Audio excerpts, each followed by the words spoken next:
नमस्कार, मैं छत्तीसगढ़ अखबार के यूट्यूब चैनल इंडिया आजकल के स्टूडियो से सुनील कुमार एक बड़ी ही घिसी पिटी खबर लेकर आपके बीच आया हूं। मध्य प्रदेश में एक दलित दूल्हे को उसकी बारात में घोड़ी से उतार कर गैर दलितों ने, अपने आप को दलितों से ऊपर मानी जाने वाली, कही जाने वाली जाति के लोगों ने मारा है, पीटा है। जन्म से विकलांग दूल्हा था गोलू अहिरवार। चेहरा देखेंगे तो बहुत ही कमज़ोर किस्म का दिख रहा है। वो शादी की रस्म में घोड़ी पर बैठाकर उसको जा रहे थे और रास्ता रोका। लोधी समुदाय, ओबीसी है, कोई वहाँ पर दलित अत्याचार में कोई बामन, क्षत्रिय, वैश्य ये लोग नहीं थे, ओबीसी के लोग थे। ध्यान रखिएगा, जिनको भारत की वर्ण व्यवस्था में इनके ठीक ऊपर कहते हैं, दलितों के, आदिवासियों के ठीक ऊपर है ओबीसी लोधी। उन लोगों ने मारा उसको, लाठियों से पीटा। गिरफ्तार हो गए हैं, कुछ वीडियो भी हैं इस मारपीट के। गिरफ्तार भी हो गए हैं कुछ लोग। पुलिस ने कहा कि हाँ, इन लोगों ने मारा है। दूसरी जाति के लोगों ने दलितों को कहा घोड़ी पे चढ़ के नहीं निकल सकते, हमारे गांव में दलित घोड़ी पे बारात नहीं चढ़ सकता, दूल्हा नहीं बन सकता घोड़ी पर, तो इसलिए मारा उनको। और ये इलाका जो है बुंदेलखंड का, दमोह का इलाका, इधर हर साल कुछ न कुछ ऐसा मध्य प्रदेश में होते आया है। जात पात की कट्टरता वहाँ पे भारी मौजूद है। नेशनल क्राइम रिकॉर्ड ब्यूरो के आंकड़े अगर देखेंगे तो मध्य प्रदेश दलित अत्याचार में, दलित उत्पीड़न में देश में तीसरे नंबर पर है। इसके ऊपर केवल राजस्थान और यूपी है। आप समझ सकते हैं, तीनों लगे हुए प्रदेश हैं, तीनों हिंदी पट्टी के सबसे बड़े प्रदेश हैं, और यहाँ पर दलितों पर जुल्म होते ही रहता है, आम बात है। राजस्थान से भी ऐसी घटनाएं आती रहती हैं, यूपी से भी आती हैं, इधर से भी आती हैं। अधिकांश घटनाओं में ब्राह्मण, क्षत्रिय, वैश्य वर्ण व्यवस्था के ये जो तीन ऊपर की जातियां कही जाती है, इसके लोग नहीं रहते हैं। ज्यादती जो है आमतौर पर पिछड़े वर्ग के लोग जो हैं, ओबीसी के लोग, वो करते हैं दलितों के ऊपर। बड़ी अजीब बात है। दूसरे शहर के कोई आके मार के जाएं तो समझ में भी आता है, ये पड़ोस के हैं, ये दलित आदिवासी के ठीक ऊपर के हैं ओबीसी। मैं देख रहा था ऐसी घटनाओं को और सोचते जा रहा था, पिछले 2 घंटे से सोच रहा था इस बारे में कि क्यों होती है ऐसी घटनाएं। लेकिन इसके साथ साथ मैं एक दूसरी चीज को भी सोचना चाहता था। हिंदुस्तान में अगर आप देखेंगे, जिसको कि कुछ लोग मतांतरण कहते हैं, कुछ लोग धर्मांतरण कहते हैं, जो भी कहते होंगे,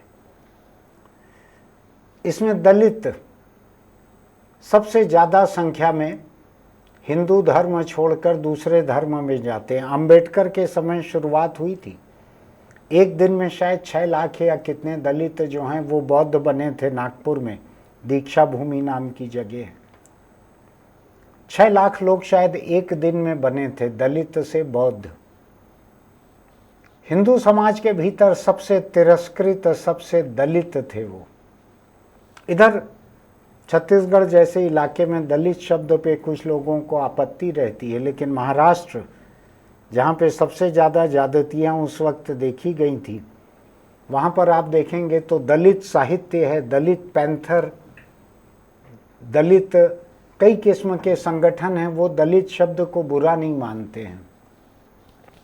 उनमें से कई लोग तो ऐसे हैं जो गांधी के खिलाफ हैं कि गांधी दलितों को हरिजन कहते थे। अरे जिस हरि के मंदिर में पांव रखने नहीं मिलता, जहां अभी कुछ साल पहले तक बोर्ड लगे हुए थे कि इधर हरिजनों का प्रवेश निषेध है, उनको गांधी हरि का जन कहते थे। जो भी उनकी सोच रही होगी गांधी की, महान थे तो सोच महानता की रही होगी, हो सकता है जमीन से थोड़ी सी दूर हो गई हो उनकी सोच।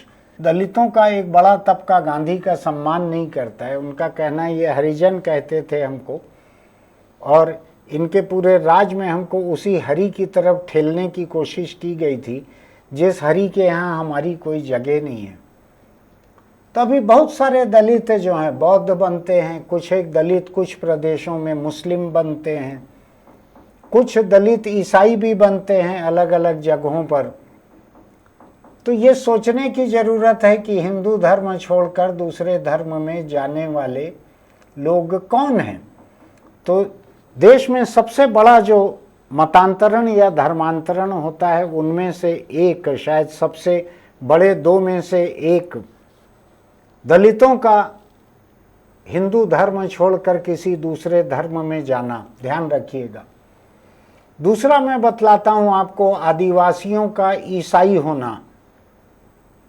इसको कुछ लोग धर्मांतरण मानते हैं। आदिवासियों का एक बड़ा तबका कहता है कि हम कभी हिंदू थे ही नहीं, हम पहली बार ईसाई बन रहे हैं। हमारा आदिवासी धर्म था, तो कोई भी संगठित शहरी धर्म जो है उसमें हम पहली बार जा रहे हैं, तो वो उसको धर्मांतरण नहीं मानते, वो उसको ईसाई होना मानते हैं। तो इसको समझने की ज़रूरत है क्यों ऐसा हो रहा है। मैं पूरे दुनिया का इतिहास खंगोल रहा था कि अमेरिका में, यूरोप में, अलग अलग देशों में कहाँ पे लोग कौन सा धर्म छोड़कर किधर जाते हैं। तो मुझको सबसे अधिक लोग दिख रहे हैं जाने वाले अफ्रीका वगैरह के देशों में जो आदिवासी से ईसाई होते हैं, क्योंकि चर्च बहुत संगठित रूप से लोगों को ईसाई बनाने का काम करता है। हिंदुस्तान में भी उसने किया, बड़े पैमाने पर किया, लेकिन आदिवासियों के बीच वो ज़्यादा सफल रहा क्योंकि वो जंगल में रहते थे, पिछड़े हुए थे, उनके पास इलाज शिक्षा की सहूलियत नहीं थी, उनके पास कुष्ठ आश्रम में इलाज की सहूलियत नहीं थी। जो चर्च के साथ जो लोग आए थे यहाँ पे, उन्होंने शायद अंग्रेज सरकार की भी मदद रही होगी, ये तमाम चीज़ें मुहैया कराई आदिवासियों को आदिवासी इलाके में, और बड़े पैमाने पे आदिवासी ईसाई बने। आप उसको धर्मांतरण माने ना माने आपके ऊपर है, मैं अभी उस पर नहीं जा रहा हूँ। आज का मेरा मुख्य मुद्दा वो नहीं है कि आदिवासी हिंदू थे कि नहीं थे, ये मेरा आज का मुख्य मुद्दा नहीं है। लेकिन मैं ये देख रहा हूँ कि अगर आज छत्तीसगढ़ में गैर आदिवासियों में से अगर सबसे अधिक लोग ईसाई बन रहे हैं तो साहू समाज के लोग हैं, ओबीसी के। और मुझको एक जानकार हैं हमारे प्रोफेसर घनाराम साहू, आपने देखा होगा, मैंने कई बार बात भी की है उनसे यहाँ अलग अलग मुद्दों पर। वो इस बात को उठाते रहे हैं समाज के भीतर, साहू समाज के भीतर, कि 16,500 लोग जो हैं जात से बाहर किए जा चुके हैं। जो जात से बाहर कर दिया गया, जो अपने माँ बाप के मरने पे भी नहीं जा सकता, माँ बाप अपने दूसरे बच्चों की शादी में भी उनको नहीं बुला सकते, जिस साहू ने गैर साहू से शादी कर ली है, उसके बच्चे भी जात बाहर हैं, तो वो कहाँ जाएं। हिंदू समाज जाति व्यवस्था के बिना नहीं है, हिंदू समाज का हर हिस्सा किसी न किसी जाति में बंटा हुआ है, तो कहाँ जाएं वो लोग। तो वो लोग जाते हैं, ईसाई बन रहे हैं, किसी और समाज में बन रहे हैं। आज छत्तीसगढ़ में आप देखेंगे तो बहुत सारे ऐसे पास्टर हैं ईसाई समाज के जो हिंदू साहू से ईसाई बने हैं, अपने नाम में अभी तक साहू लिखते हैं वो लोग। मैंने इसके बारे में जानने की कोशिश की तो मुझको ये पता लगा कि बहुत सारे हिंदू देश भर में अलग अलग प्रदेशों में जो ईसाई बनते हैं, मुस्लिम बनते हैं, उनमें से बहुत सारे लोग तो अपने पुराने नाम जारी रखते हैं ताकि सामाजिक बहिष्कार न हो, सामाजिक प्रताड़ना न हो, इसलिए उसी नाम को जारी भी रखते हैं वो। अब सवाल ये उठता है कि जो हिंदू समाज अपने ही अलग अलग तबकों पर ज्यादती करता है, उस समाज के दूसरे लोग ज्यादती करते हैं। साहू समाज के लोगों को जात बाहर करने में ईसाई नहीं आए, मुस्लिम नहीं आए, बौद्ध नहीं आए, खुद इसी समाज के लोगों ने किया जात बाहर। 16,500 जाति बाहर करना कम नहीं होता है। इतने मामले लोग जाते हैं, क्या करेंगे जब हम अपने घर नहीं आ सकते, शादी ब्याह हमारे बच्चों का होगा नहीं, माँ बाप के मरने पे हम कंधा देने आएंगे तो बाकी समाज अर्थी छोड़ के चले जाएगा। तो क्या करना है ऐसे समाज में रह के। मनुष्य सामाजिक प्राणी है, उसको कोई न कोई समाज लगता है। मेरे जैसे कम लोग होंगे जो जात धर्म से परे रहते हैं, अधिकतर लोगों को लगता है।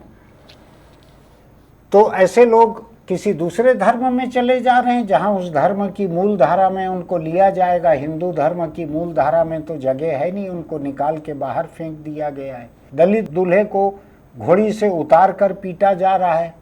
आपको ध्यान है, कहीं पे उत्तर भारत में कहीं पे एक जगह एक दलित बच्चे ने जाके गुरुजी के घड़े से पानी लेके पी लिया था। उस बच्चे को इतना मारा, मर गया वो बच्चा।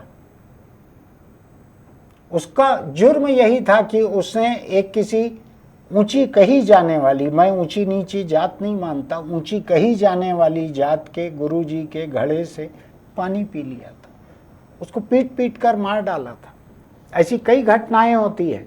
कई गांव ऐसे हैं जहां अगर कोई दलित महिला मिड डे मील खाना पकाती है स्कूल में, तो पूरा के पूरे गांव के लोग अपने बच्चों को वो खाना नहीं खाने देते, बहिष्कार करवा देते हैं उसका। दलित महिला के हाथ का बना हुआ खाना है वो। ऐसे धर्म के लोग ऐसे धर्म को ठुकरा कर बहिष्कार करके दूसरे धर्म में क्यों नहीं जाएंगे? मैं वकालत नहीं कर रहा हूं धर्मांतरण की, मैं आपको हकीकत बतला रहा हूं। मेरे लिए तो सारे के सारे धर्म निरर्थक हैं। मैं आपको एक दिलचस्प बात बतलाता हूं। मैं अपने आप को बतलाता हूं कि मैं नास्तिक हूं, इस बात को छुपाता नहीं हूं। एक दिलचस्प बात बताता हूं, आपने इसको पढ़ा नहीं होगा। नास्तिक जो है, इनकी हिंदू धर्म के भीतर एक जगह हुआ करती थी। चारवाक दर्शन एक हिंदू धर्म के भीतर का है। मैं पढ़ के बता रहा हूं, मुझको इतना याद नहीं रहता है। यह हिंदू विचारधारा की सबसे प्राचीन और स्पष्ट नास्तिक शाखा थी। चारवाक के मत के अनुसार ईश्वर नहीं है, वेद प्रमाण नहीं है, आत्मा नहीं है, स्वर्ग नरक नहीं है, केवल प्रत्यक्ष प्रमाण जो आंखों से देखा जा सके वही सत्य है। कितनी अच्छी बात है। मुझको इसकी सारी की सारी बातें जो हैं सूट कर रही हैं, सारी बातें मुझको माकूल बैठ रही हैं। लेकिन आज अगर मैं कहूं कि मैं अपने आप को नास्तिक कहूं तो मुझको कोई हिंदू नहीं मानेंगे। मुझको शौक भी नहीं है। मैं नहीं रहना चाहता ऐसे धर्म में जिसका ईश्वर जो है वो किसी के ऊपर जुल्म को नहीं रोक सकता। पुरुष है ईश्वर, महिला की धारणा नहीं है किसी ईश्वर की। मैं अभी आपको चारवाक मत बतला रहा था। एक दूसरा हिंदू धर्म में सांख्य दर्शन कपिल मुनि ने स्थापित किया था। इसमें ईश्वर की कल्पना नहीं है। सृष्टि को प्रकृति से उत्पन्न माना गया है, जिसको कोई ईश्वर की जरूरत नहीं है। यही तो आदिवासी कहते हैं। तो एक समय आदिवासी जो हैं उनको हम छूट देते थे कि तुम बिना ईश्वर केवल प्रकृति को मानो। आज उनको वो छूट व्यवहारिक रूप से नहीं मिलती है। एक मीमांसा दर्शन था, ये जैमिनी ऋषि द्वारा रखा गया था। इसमें वेद के कर्म कांड पर जोर था, लेकिन ईश्वर को नहीं माना गया था। कहा गया था कि वेद प्रमाण है, ईश्वर की कोई जरूरत नहीं है। और भी है ऐसा। तो हिंदू धर्म के भीतर एक वक्त बिना ईश्वर काम चल जाता था। आज आप बोल के देखिए, जैसा दलित दूल्हे पे लाठियां पड़ी है मध्य प्रदेश में, ऐसा ही लाठियां पड़ेगी अगर कोई बोलने की कोशिश करेंगे तो मैं इसी बात पर आ रहा हूं कि आज दुनिया में कई जगहों पर लोग ईसाई बन रहे हैं, क्योंकि चर्च संगठित रूप से ईसाई बनाने में भरोसा रखता है। मुस्लिम बन रहे हैं लोग, क्योंकि उनको लगता है कि इस्लाम में समानता ज़्यादा है। ये पश्चिमी देशों में भी हो रहा है। हिंदू से मुस्लिम बन रहे हैं ऐसा नहीं है, ईसाई से मुस्लिम बनने वाले लोग सबसे ज़्यादा हैं वहाँ पर। हिंदुस्तान में हिंदू भी बन रहे हैं मुस्लिम। लेकिन आप एक बात बतलाइए, मुझको पूछ के बताइएगा, जो हिंदू धर्म के बड़े जानकार होंगे आपके आसपास, क्या किसी दूसरे धर्म के व्यक्ति हिंदू बन सकते हैं? एक मुस्लिम अगर हिंदू बनना चाहे तो हिंदू धर्म में उसको जगह कहाँ मिलेगी? वर्ण व्यवस्था में। सोच के बताइएगा। मुस्लिम आ जाए तो वर्ण व्यवस्था में आप कहाँ उसको, क्या आप उसको ब्राह्मण बनाओगे, क्षत्रिय बनाओगे, वैश्य बनाओगे? क्या बनाओगे आप? शूद्र ही बनाओगे उसको। वर्ण व्यवस्था में उसको आप शूद्र ही बनाओगे और वहां पे उसको आरक्षण का फायदा नहीं मिलेगा। दूसरे धर्म से आए हुए को तो कोई क्यों बने आपके यहाँ?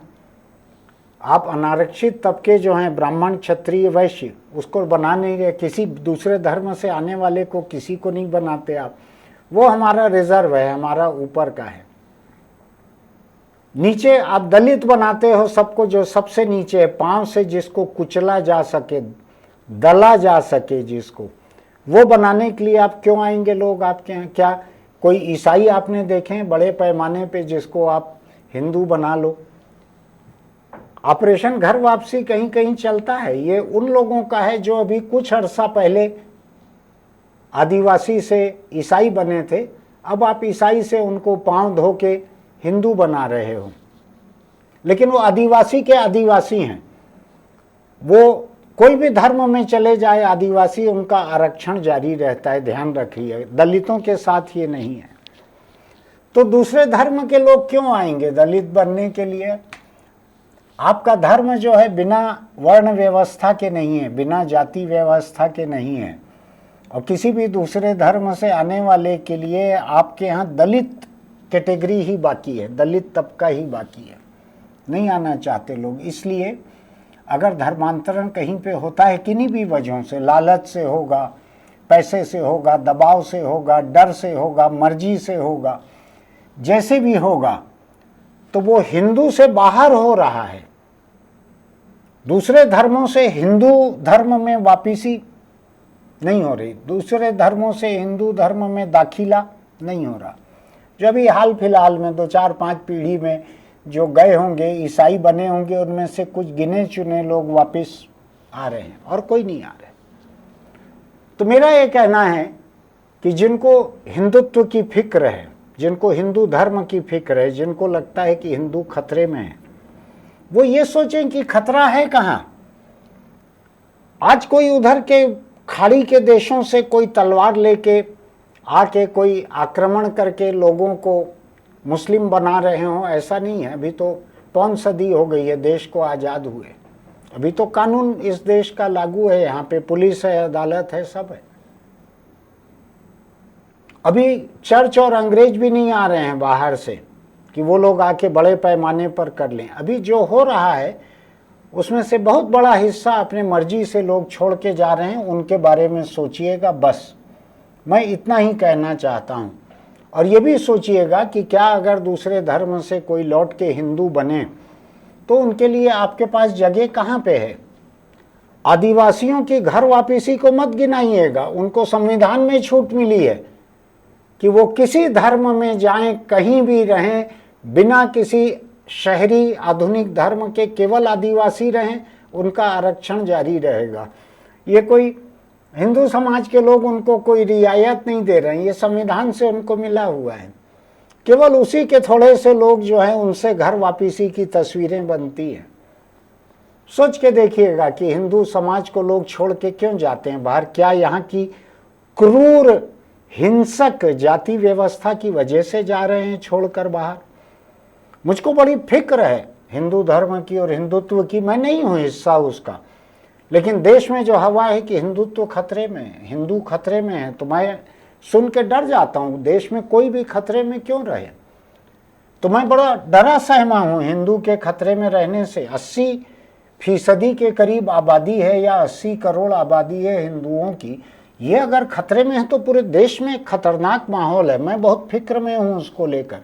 इसलिए मैं आपके सामने कह रहा हूं कि हिंदू समाज को ये सोचना चाहिए कि जो लोग बाहर जा रहे हैं, दूसरे धर्म में जा रहे हैं, वो क्यों जा रहे हैं? क्या हिंदू धर्म के भीतर की जाति व्यवस्था की ज्यादतियों की वजह से, हिंसा और गुंडागर्दी की वजह से, भेदभाव और बहिष्कार की वजह से, अपमान और प्रताड़ना की वजह से जा रहे हैं? सोचिएगा। मेरे पास कोई जवाब नहीं है, आप समझदार हैं, आप बात कीजिएगा आसपास के लोगों से, फिर मिलेंगे। आपको अगर लगता है कि मैं कोई जायज़ बात करता हूं तो हमारे YouTube चैनल इंडिया आजकल को लाइक कीजिए, सब्सक्राइब कीजिए, नोटिफिकेशन की बटन दबाइए, कमेंट बॉक्स में लिखिए इस बारे में आपका क्या कहना है। आप मेरी कोई धार्मिक भावना आहत नहीं कर सकते, मैं धर्मों से ऊपर हूँ। मुझको मालूम है धर्मों की हकीकत, मुझको मालूम है। चलिए, चलते चलते एक छोटी सी सलाह आपको और देता हूँ। सिगरेट, बीड़ी, गुटखा, तम्बाकू अगर खाते पीते हैं आप तो छोड़ दीजिए, वरना कैंसर आपको नहीं छोड़ेगा। कैंसर सूंघते सूंघते आ जाता है। जिस तरह से प्रशिक्षित कुत्ते जो रहते हैं वो नशे को सूंघ कर वहाँ तक पहुँच जाते हैं, ऐसा ही कैंसर जो है जिस मुंह में, गले में, फेफड़े में तंबाकू रहता है वहाँ पहुँच जाता है, दबोच लेता है, फिर अपने स्मार्टफोन से ऊपर मैसेज में लाइव लोकेशन भेजता है, ये आदमी एकदम रेडीमेड है, इसको आके ले जाओ। आगे का आप जानते हैं, आपने फोटो देखी होगी, भैंसे के दुम से रस्सा बांध के घसीट के ले जाने की। अच्छे से रहिए अपने परिवार के साथ, क्यों ऐसी मौत मरते हैं। फिर मिलेंगे।